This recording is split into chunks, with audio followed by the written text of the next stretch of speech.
Welcome back to Apocalypse and Genesis. I thought today we could do something different. Instead of wasting our time talking about DC politicians taking the dollar or an administration importing murderers, rapists, and parasites, we can talk about the greatest promise of history. Time and again, humanity snatches victory from the jaws of defeat, like a happy ending to a tragic war movie. Somebody wins, everyone strives to build a more stable future, and a bumper crop of babies replaces the generation of uninformed young men who just died. Enter the biggest hero of history. When humanity meets its periodic demise, our sun is reborn. Did you know that it's our first recorded memory? Egypt's priests called him Helios and placed him 2 precessions ago. That would be 8 rams, or 10 ahau, or 14 shar, or 51,000 years ago. And Helios began the time of the gods, whose stones I've been showing you.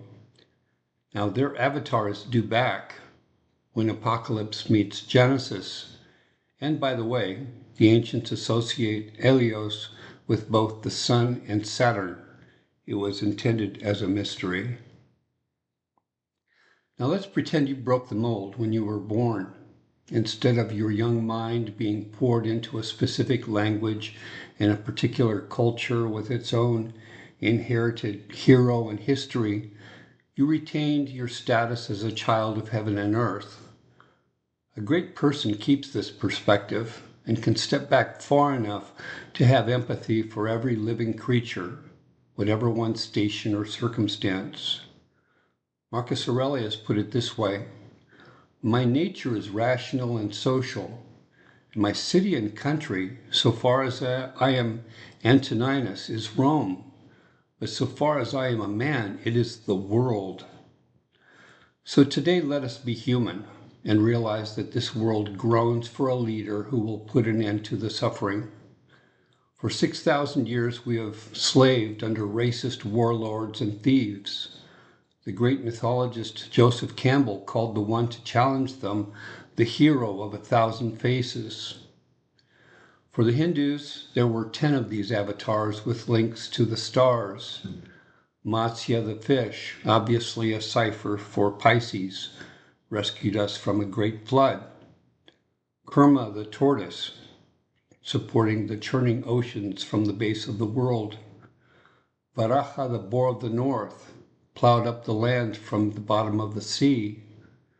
Narasimha, the man-lion, hero of the Leo reversal.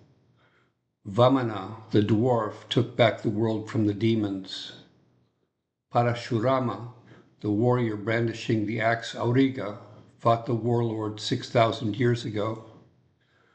Rama, the perfect man, again defeated the demons. Krishna, the divine cowherd, played a key role in the Great War and gifted us the Bhagavad Gita. Balarama was the Big Dipper and the elder brother to Krishna. And Kalki is now expected to end the Kali Yuga, our current age of darkness and corruption. When the prophet and king showed up in time for the Exodus, the Jews and Israelites accepted them. In Genesis 29, Jacob and Leah had begotten their third son, Levi. In Exodus 6, we learned that Levi begat Kohath, Kohath begat Amram, then Amram wed and begat Aaron and Moses. And then in strange circumstances, Jochebed, their mom, raised both children, Aaron, her eldest, as a Hebrew, Moses as an Egyptian, his mother acting as the wet nurse to assist Pharaoh's daughter.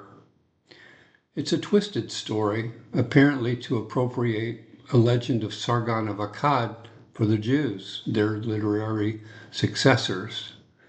A mystery father impregnates a temple maiden of Ishtar, and so the issue of a changeling bisexual priest is cast by the royal princess upon the Euphrates in a basket. As to Moses, wise Egyptian astrologers, upon discovering that a newly born leader of the hated Hyksos, would fail due to an event involving water, they had Pharaoh issue a proclamation that the year's crop of young Hebrews should be slain. So Moses was slated for death, and his mom put him in a sealed basket and set it in the reeds on the banks of the Nile. And Pharaoh's daughter heard the baby crying and took him for her own. Many years later, Moses was indeed thwarted due to an event involving water. In Numbers 20, you can find a mutiny against Aaron and Moses in the desert of Zin when the people were going thirsty. Like Babylonians in the later time of Daniel, followers of Zoroaster about 1000 BC took great stock in heavenly events. But Chaldea and Babylon eventually tracked such a crazy number of non-repeating historic coincidences that both astronomy and astrology came to be laughingly considered ignorant and evil. For example, in the Catechism of the Catholic Church, we find all forms of divination falsely supposed to unveil the future are to be rejected. Horoscopes, astrology, palm reading, interpretation of omens, clairvoyance, and recourse to mediums all conceal a desire for power, and in the final analysis contradict the honor, respect, and loving fear we owe to God. And yet, if you go back to the book of Genesis, you discover quite a different thought. And the Elohim said, "Let there be lights in the firmament of the heaven to divide the day from the night, and let them be for signs, for seasons, for days and years." I find the most interesting thought of Zoroaster involves this time we're in, when the vernal equinox has returned to on high. He said, "Then Ahura Mazda, his archangel generals, the angels and mankind will be in one place, and the great star and the moon and sun and the victorious fire will form the guise of a man who is strong. They will all be in the form of a man, and they will come to the earth." And this was also known as the Great Atom of the Mandeans, a superasterism at the axis formed by Aquarius, Phoenix, and Orolochium when comes the great star and the arrival of our avatar. One of the greatest teachers of mankind lived in Nepal in India during the 6th and 5th centuries BC. He saw this world as an evil place of suffering to be overcome. His most important teaching being on the Dharma, the way of the world, and he embedded it in his Four Noble Truths. Number one was dukkha, we suffer. Samudaya, we suffer because we're needy. We thirst, we hunger, we lust, we crave attention and money and things and longevity. Nirodha, our way out of suffering is to let go. Marga, transcending this place and its never-ending incarnations involves embracing what he called the Noble Eightfold Path, or like a Taoist, you could call it the Way. I'm no Buddhist. If you're interested, read about Siddhartha Gautama and the religion he founded. Only Galileans seem to have noticed when the two messiahs showed up prior to Rome's destruction of Jerusalem and its resultant diaspora. To stave off an insurrection at the hands of his worst critic, Herod Antipas had John the Baptist, the first Messiah, beheaded. Later, Rome's prefect of Jerusalem from AD 26 to 36 had Jesus slain as well, similarly to keep the peace. Pontius Pilate had a sign made to place above Jesus' head on the cross or tree. John 19:19 says the sign read, "Jesus of Nazareth, King of the Jews," written in Hebrew, Latin, and Greek. The Sanhedrin objected, there not being a titular king of Jerusalem at the time of Rome's occupation, to which Pontius Pilate retorted, "I have written what I have written." Gnostics would note that the abbreviation for Jesus Nazarenus Rex Judaeorum, INRI, stood for a mystery embodied in the life of the scapegoat found in Isaiah 42 and 53, which again could be a rip from an earlier Akkadian myth. Marduk, the son of Enki, the son of God, was praised in the poem of the righteous sufferer. I see parallels, but you be the judge. As the Christ was meant to symbolize our coming phoenix of the south hung bloody upon the southern cross, INRI would come to mean Igne natura renovatur integra. Through fire, nature is reborn whole. Muhammad, peace be upon him, appears to have been familiar with the requirements of Deuteronomy 18 and makes his hero a prophet.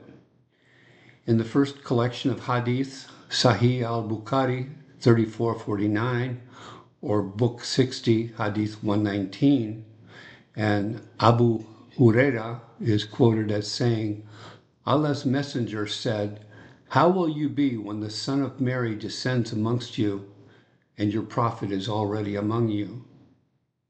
Meaning, I believe, that he sees Imam Mahdi as a prophet close to the heart of Allah, like in Aaron or John the Baptist, and Isa, that is Jesus, as the conquering king.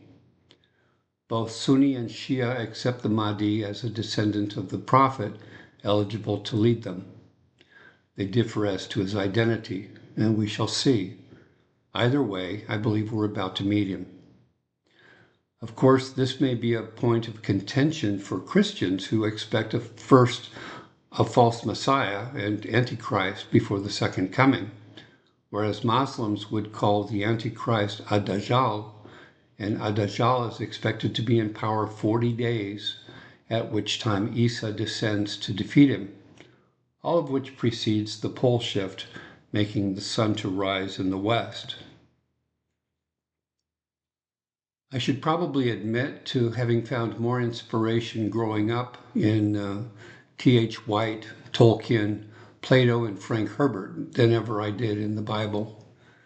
Not that there wasn't plenty of wisdom to be found there, there's plenty, but you really have to dig for it. And the collection of stories actually wasn't the most gripping or heartwarming. So maybe it was my male Celtic ancestors from the Isles and the continent calling to me from 2,500 years ago, but King Arthur and his Round Table really piqued my imagination. I also found ancient contacts between the Hebrews, Egyptians, and Irish fascinating back in the time of Jeremiah and Zedekiah's daughter. See the Colburn if you get the chance. It's biblical history from a different perspective. I know religious people don't trust signs, but they are literally everywhere. I've been watching signs in the heavens since the Phoenix of 2010, a Jupiter-Sun conjunction at the heart of Aquarius. Frankly, we're getting to the point that all the other signs are becoming obvious.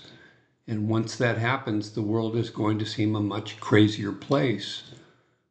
I mean, at that point, how can they continue to lie to you on network television to get you to calm down, vote stupid, and go back to sleep? One abiding mystery to me has been how the Jews and Samaritans could read their own Tanakh and Torah, never to discover that they blew past two of their avatars without notice. Edgar Cayce, like the Bible, had the idea that God tries again and again to get somebody down here to tell us what's going on. And we listen badly and behave worse. And pretty soon it's time to do it all over again. I've long looked at religion as a tradition of a long line of angry men. About every 500 years, someone shouts at the top of his lungs, "You've got it all wrong!"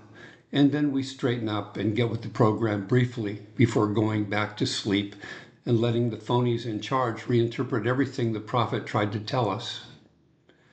Daniel's idea of an avatar at the start of each age makes a lot of sense to me because it shouts, "Time to wake up."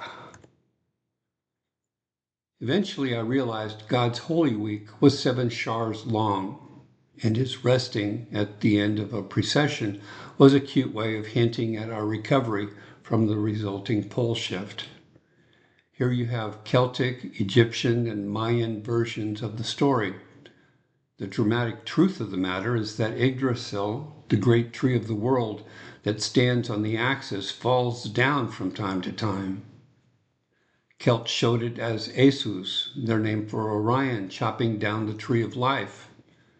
Priests of the Shemsu Hor were saying, "Watch for the next flight of the eagle," a comet out of the Lion of Judah that Muslims style the Hujjah.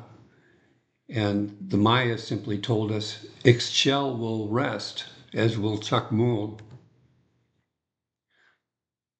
I'm frankly amazed that 6,000 years from when Enoch and the Sumerians were telling us about the extraterrestrials that update humanity from time to time, your government's still hem and haw about whether ET has been here. Back in the day, I worked with a fellow who had been on Project Blue Book, code name for a U.S. Air Force study on UFOs from 1952 to 1969. At the time, we were both cleared for ridiculous, and I asked him, "So what can you tell me about aliens?" And his reply was just one pedantic sentence that he really wanted me to remember. And the look on his face was like a professor when he stops to underscore the statement you know is going to be on the test. No UFO reported, investigated, and evaluated by the Air Force was ever an indication of threat to our national security. Looking back, I am absolutely stunned at the naivete or downright stupidity of that statement. It's as if I were an ant talking about human beings. And the probability of a hostile human coming by is like 8 million to 1. But say my little brother, the bad boy, had a firecracker, a hose, or a magnifying glass. Well, then the odds would be way different. The good news is our guardians from heaven are due, end of next year. The bad news? So are their enemies. Personally, I would very much like to avoid the crossfire. Next spring is absolutely huge for Morningstar. You might recall Venus being central to at least the Mayans, Aztecs, Celts, Mississippians, and Christians. And the list goes on. See Job 38, Sirach 50, Revelation 2, or 22. Next year, Venus completes a circuit of 8 years, as well as the big one of the precession. So it's sort of no wonder we call the apple the fruit that tempted Adam and Eve. That little pentacle of a seed pod is a sign of apocalypse in Genesis, offering a tiny bit of wisdom for us to contemplate. By the way, isn't it interesting that Venus earns the symbol for life, portrayed here, dressed in a DNA molecule thousands of years ago? Of late, I have been hearing Christians talk about a rapture coming later this week, which I think is like 6 months too soon, according to my reading of the stones. Not to suggest you have 6 months to keep your old iniquities. Repenting would be an awesome idea, just as soon as you can get it done. But do keep buying groceries and paying your bills and watching the news, because there's more to come after Rosh Hashanah. Our Clintonian witch of Endor says to expect big news, that we're in for an October surprise. She says there will be concerted efforts to distort and pervert Kamala Harris, who she is, what she stands for, what she's done. Well, I don't know. Kamala has the usual lies about her family's communist past, but if her laser focus on the issues were a dartboard, she has never hit within 4 feet of the target on any subject. Maybe the surprise can be her doing something right to help the nation. Here's another rendition of Blake's God Urizen, which I feel relates to Saturn's relationship to the dark star. Some societies viewed Saturn as the dark star per se, as god of magic and death, whereas Blake seems to have seen it as a father who just sacrificed his son. If you look back at Sumerian and Akkadian creation myths, you find a god in need of sacrifice if humanity is to share a spiritual connection through the bloodline. In fact, the Anuna gods used that sacrifice of one of their brethren to cleanse themselves. And if you look back at the myths of 5,000 years ago, you learn it was the golden calf Marduk, Orion, who lost his head to the last pole shift. Nibiru Marduk, the red star, was the son of Enki, who was viewed as the second great god, standing at the axis with his father, as will Saturn and Mars in the fall of next year.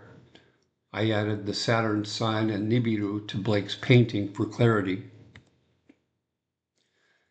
If I could sum up, I would say try to get out of your parochial headspace when you think about creation. Your culture was a straitjacket for you, not for God.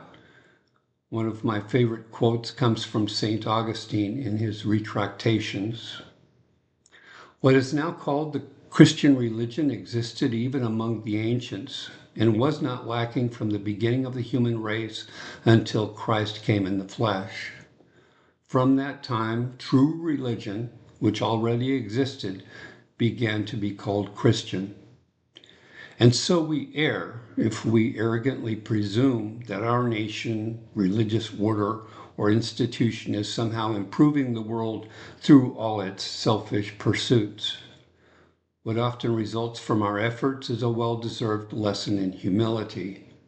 We learn as we fail.